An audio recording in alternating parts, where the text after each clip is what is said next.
Fantasy baseball on deck. This is Austin, everybody, as usual. Get your festive sweaters out because it's Christmas in April. It's opening day, guys. Everybody's the same record. Whether you're playing fantasy or you're watching the real game, everyone's at the same level. It's time to go. It's the regular season. Let's get to it. But what I want to talk about specifically today are you're staring at your team. You have your people that you love. You have your people that you hate. And that's usual. My first bit of advice is don't panic. You drafted the people that you like.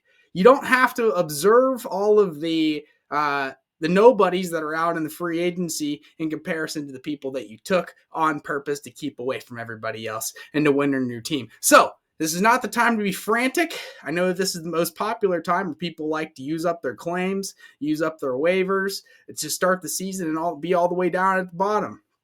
And let me tell you, it's not worth it. If you didn't understand what I just said, if you're in a claim system, so specifically with ESPN, if you ever see a player that gets added to the player pool as a free agent and they've got a yellow circle with the plus sign and you hit claim and then it says, please wait 2 days for this to process.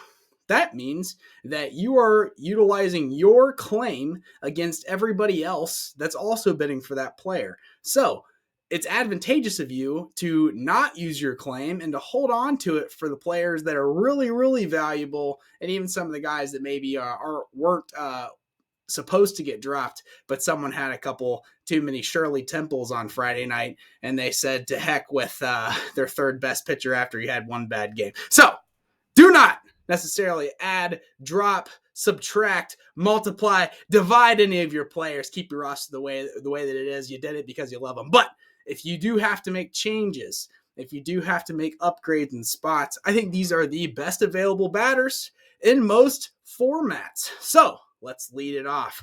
Let's talk about Julio Rodriguez. At this point in time, he is most likely not available. When we were all drafting here just a couple days ago, he was ranked in the 500s. Wasn't supposed to get more than 200 at bats because Tristan Croft doesn't freaking pay attention. But you know what? I've been thinking about it, and I think that we should be more of a Tristan Croft fan club instead of a Tristan Croft Debbie Downer bunch. So let's talk about Julio Rodriguez. He is the number one prospect in all of baseball. You've heard me talk about him. He's supposed to hit 30-plus home runs. He's going to get 90-plus RBIs. As long as he gets 550 at-bats plus and he's an everyday player, he is supposed to be every bit of all-star potential. Everybody has nothing but incredible things to say about this guy. He's got all the power in the world. He's a big kid. He's 6'5", 230 pounds, and he's fast. So, anyway, if you need a outfielder, Julio Rodriguez, he has currently owned in 64% of leagues, which is nuts that he's only owned in 64% of leagues. But if he's available and you don't have to use a claim for him, for sure add. And if you have to use a claim for him, I would consider it because, again, potential all-star. Next guy I want to talk about who's available in most leagues is Adam Duvall. Adam Duvall was shipped off to the Marlins this past year and kind of wasted away on a team that was not winning a ton of ball games, so he kind of went under the radar. And how many people know that Adam Duvall is the number one RBI leader in 2021 for the NL? Led the NL in RBIs, had 39 home runs, under the radar. And currently he's supposed to be starting in the outfield every day at the very least, while Acuna's still out.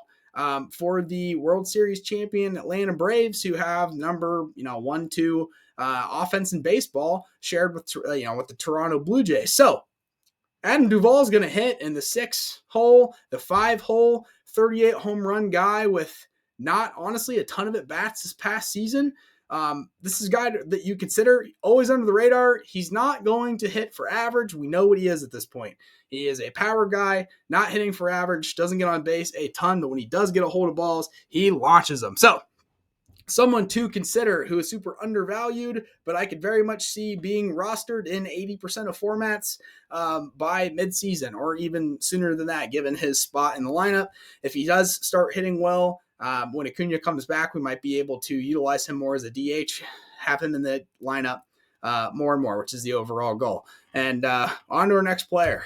So Next is Adley Rutschman. If he is for whatever reason available, he's only owned in 41% of ESPN leagues. He is supposed to be the next Buster Posey flagship catcher of Major League Baseball. Since he was in college, he was the Golden Spikes winner and was the number 1 overall pick just a couple of years ago to the Baltimore Orioles. If Adley Rutschman is available, add for this reason alone, he's supposed to be really good. Number 2 reason, catchers generally suck. If you don't have Will Smith, JT Realmuto, Tyler Stevenson, Wilson Contreras, yada, yada, then you're probably not going to have a guy that gets 500 at bats. When Adley Rutschman finally makes it to his full-time starting role with the Baltimore Orioles, he is going to be a 550-plus at-bat guy who is hitting for average, who is hitting for power. He is the guy of the future. So it's very easy to add him. Why is the 4th reason is that he's currently hurt right now. Why would you say, Austin, why would I want to add a hurt guy? It's because if you're able to add him to your roster, you're just going to immediately shift him into an IL spot, meaning that he is not going to negatively penalize you for the current time being. So whatever goofy catcher you have on your roster right now, who might not be as good as Adley Rutschman, add Adley now, put him in your IL slot, and then whenever he is healthy and comes back available, it's a no-brainer. It makes complete sense. So on to our next player. Akil Baddoo. He is currently supposed to be the starting center fielder for the Detroit Tigers, who are upgraded in about every single position, whether you look at the pitching staff, the bullpen, or the starting position players. Detroit Tigers are going for it all this year. They're going to try to win the AL Central. We'll see if that happens. I think that honestly they have a really good shot. But Akil Baddoo is supposed to be the everyday center fielder, at least until Riley Greene comes back to the roster from his fractured foot. And at that point, when he comes back to the roster, he's going to shift over to left field. Akil Baddoo, the only negative side of him is that he might sit against left-handers occasionally. But I think that with its overall speed and combination of power, this is a really, really good value for being only owned in 37.5% of ESPN leagues and formats. If you play in categories, I expect him to steal double-digit bases, which is always a plus. Next player. Under the radar, Jeremy Pena. For whatever reason, he is smacking the cover off of the ball. In all of spring training, he is the everyday starting shortstop to replace cheater, I can picture his face, Carlos Correa. That asshole is now in Minnesota. Jeremy Pena, coming into the Houston lineup, is supposed to hit for average, and so far this spring, his hit for power, which is kind of unexpected. So he's going to get every bit of 550 plus at bats. And the thing is with Houston, and the big bonus with him is that not only is he fast enough to steal bases, he is possibly going to end up being the leadoff hitter for the Houston Astros, who are always scoring runs. They want to get Jose Altuve not back in the lineup a couple spots, meaning not leading off. He's gonna if Jose continues to hit 30 plus home runs, it's more advantageous to them to have him in the 2 or the 3 hole, so that they're able to generate more scoring. So if they can get Jeremy Pena at a higher batting average, he's already got the speed, he's got young legs. They don't have to worry about him from a health concern. Throw him in that leadoff spot, he becomes extremely valuable, especially given that he is undrafted and only owned in 12.6% of leagues. So if you're hurting at shortstop, solid player, consider adding, and at very least add it to your watch list. And we will talk about the watch list because they're weird in this situation. So over this direction, next player, Riley Greene. We talked about him earlier. Akil Baddoo's teammate is filling in center field until Riley Greene returns. Riley Greene is the 5th ranked prospect in all of baseball. Of all of the available hitters in baseball, just pure hitters, take away the defensive side of things, Riley Greene and his teammate Spencer Torkelson are supposed to be the best pure hitters in that prospect class. So he has a fractured foot right now. He's supposed to be out for like 4 weeks, but when he comes back, it's a player that you absolutely want to add, and it's easy to add him at the beginning of the season here because he's only owned in 10% of leagues. When you add him, just slot him again, like we talked about with Rutschman, slot him into your IL spot, and you have a potential all-star caliber hitter for for basically the cost of nothing, given that he was undrafted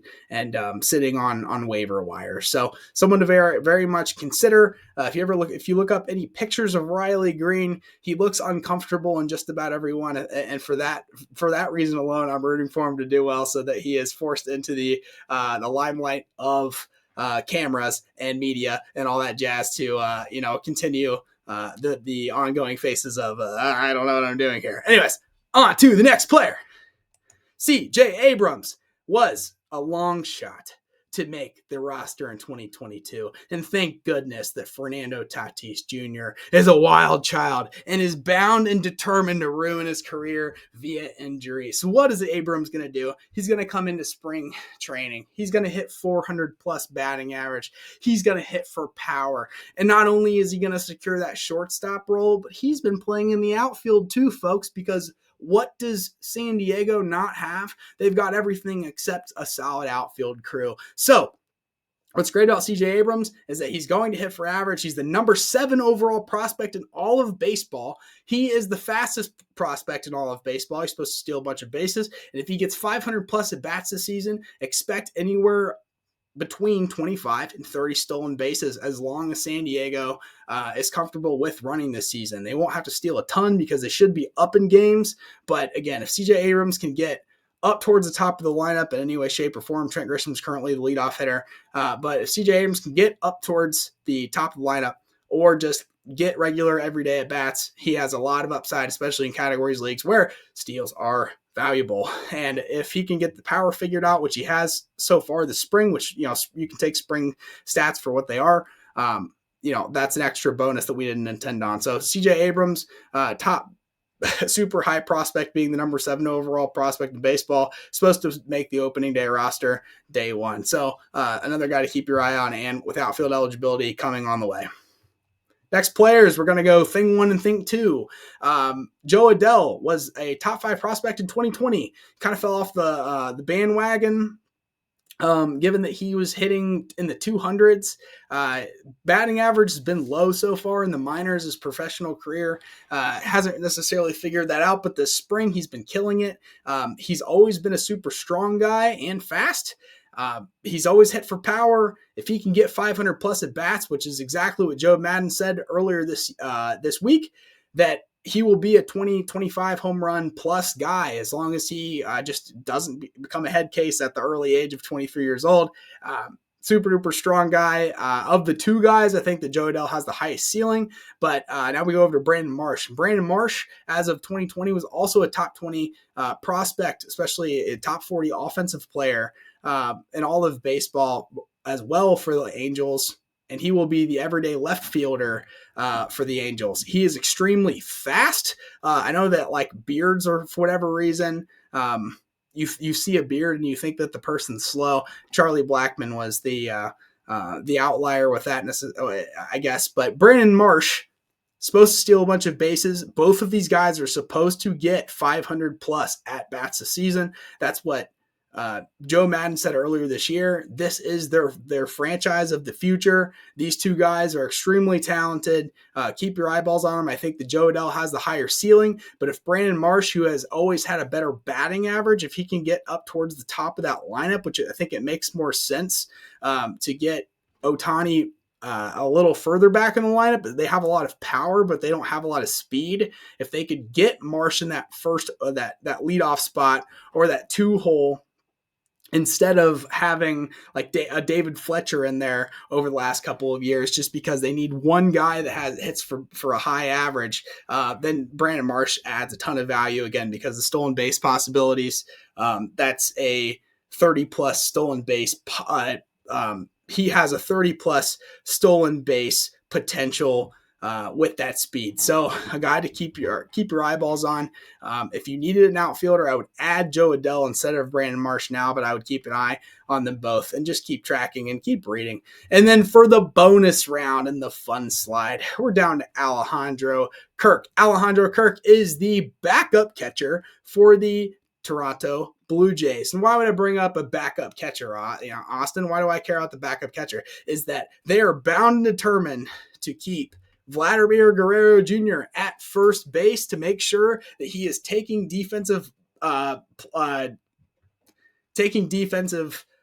reps every single day. They don't want him to turn into his dad and just become a DH. They think that he's athletic enough and he can continue to develop into a better and better defender, which means that the athletes that are surrounding the Toronto Blue Jays, everyone is going to be in the field. And who does that open up the DH spot for? Alejandro Kirk. And what's funny about Alejandro Kirk is that he is 5'8", 265 pounds of concrete bowling ball. And what does he eat? Literally construction materials, concrete, nails for breakfast without any milk. If you've ever seen SpongeBob, that's what you got to think about Alejandro Kirk. He's got all of the power in the world. And so far throughout his professional career, he said he's been a 280 plus batting average guy for power. It's just everything you need and want out of a hitter, regardless of the position. The biggest bonus is that he has catcher eligibility. If this is a guy that ends up getting 450 at bats plus, he's going to have a super high value given that he's on the number 1 to number 2 offense in baseball, being the Toronto Blue Jays. And that is my show for today. Happy opening day, guys. I hope you're as excited about me. I hope that your teams have a little bit of a better outlook for the season than my team does back here. I guess I'm putting up the wrong the wrong fingers. But again, happy opening day, guys. I hope you enjoy the show. I've gotten a lot of support. I appreciate your time, and go Red Legs.